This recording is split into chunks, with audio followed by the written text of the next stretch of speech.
சாமி நீயே கேளு. நான் ஆடுறா ஆட்டுக்கு சோறு ஊட்டி விட்டுருந்தேன் சாப்பாடு. இல்ல இல்ல இது பரோட்டா பரோட்டா.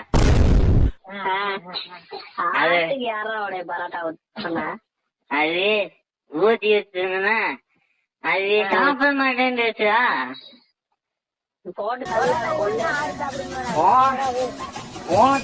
ஒரே போய் அது பேசும்போதே காணும்.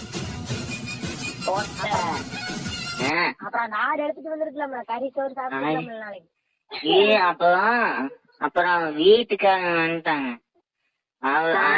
அந்த ஆறு